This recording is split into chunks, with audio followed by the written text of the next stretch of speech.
میں اس وقت موجود ہوں اسلام آباد کے سب سے بڑے ہسپتال Pakistan institute of medical sciences PIMS میں، جہاں ایک سماجی کارکن کی جانب سے مفت کھانا تقسیم کیا جاتا ہے۔ مشتاق احمد ملک کو کھانا کھلانے کا احساس اس وقت آیا جب 1 سال قبل اسلام آباد کے پیمز ہسپتال کے احاطہ میں مریض کے ساتھ آنے والے ایک شخص نے اپنی لاچارگی اور بے بسی کی تصویر پیش کرتے ہوئے ان سے کھانا کھلانے کی التجا کی۔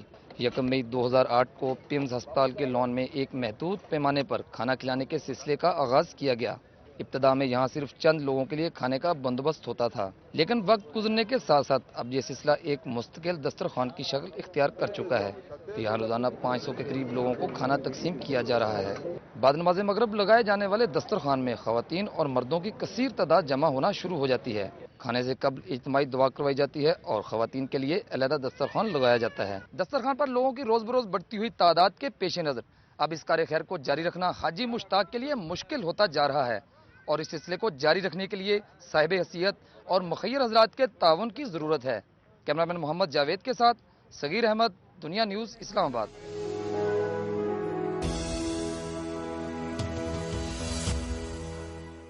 میں اس وقت منگلا پاور ہاؤس کے باہر موجود ہوں، جس سے نیشنل گریڈ کو بجلی کی فراہمی اندرونی سسٹم کے جل جانے کے باعث کئی دنوں سے معطل ہے۔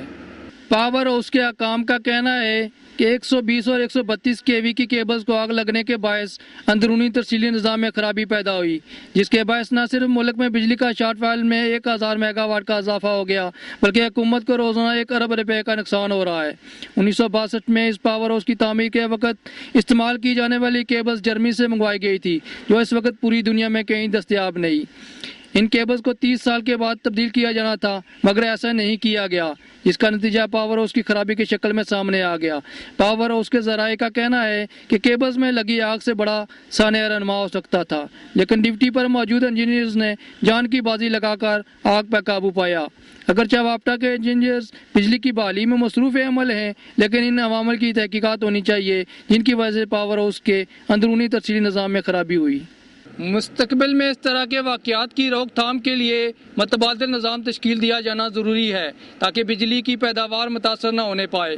کیمرہ مین آصف چودھری کے ساتھ سجاد جلال، دنیا نیوز، میرپور آزاد کشمیر۔ میں اس وقت جنوبی ایشیا کے واحد زلزلہ مزاحم اور جدید سہولیات پر مشتمل شیخ خلیفہ بن زائد ال نہیان ہسپتال کے باہر موجود ہوں۔ متحدہ عرب امارات کے تعاون سے اربوں روپے مالیت کے اس پروجیکٹ کو الجوائر پاکستان کنسٹرکٹنگ کمپنی نے دن رات کام کر کے 21 مہینوں میں مکمل کیا ہے۔ اس ہسپتال کی تعمیر سے پہلے UAE کی حکومت نے متاثرین زلزلہ کے لیے 25 بستروں پر مشتمل عارضی ہسپتال قائم کیا تھا، تاہم زلزلہ زدہ علاقوں میں صحت کی بڑھتی ہوئی ضروریات کو مد نظر رکھتے ہوئے شیخ خلیفہ بن زائد ال نہیان کی خصوصی ہدایت پر مظفر آباد میں اس جدید ہسپتال کو تعمیر کیا گیا۔ یہ ہسپتال 250 بستروں پر مشتمل ہے، جس میں جدید MRI اور CT اسکین مشین کے ساتھ ساتھ میموگرافی، فلورسکوپی، ICU اور CCU کی سہولیات موجود ہیں۔ ماہرین تعمیرات کا کہنا ہے کہ اس ہسپتال کی دیواریں ریکٹر سکیل پر 8 اشاریہ تک کا زلزلہ برداشت کر سکتی ہیں، جبکہ اس کی کھڑکیاں کچھ اس طرح بنائی گئی ہیں کہ دن کو وارڈز کے اندر بجلی کا کم سے کم استعمال ہو۔ اس ہسپتال سے جہاں آزاد کشمیر کے 3 اضلاع کی آبادی کو جدید علاج و معالجے کی بہترین سہولیات مہیا ہوں گی، وہاں آزاد کشمیر سے متصل صوبہ سرحد اور شمالی علاقہ جات کے لوگ بھی مستفید ہوں گے۔ شیخ خلیفہ بن زائد ال نہیان ہسپتال کے ذریعے جہاں آزاد کشمیر کے لوگ جدید طبی سہولیات سے استفادہ کریں گے، وہاں یہ پرشکوہ عمارت پاکستان اور متحدہ عرب امارات کے درمیان اسلامی اخوت اور مستحکم تعلقات کے ثبوت کے طور پر بھی یاد رکھی جائے گی۔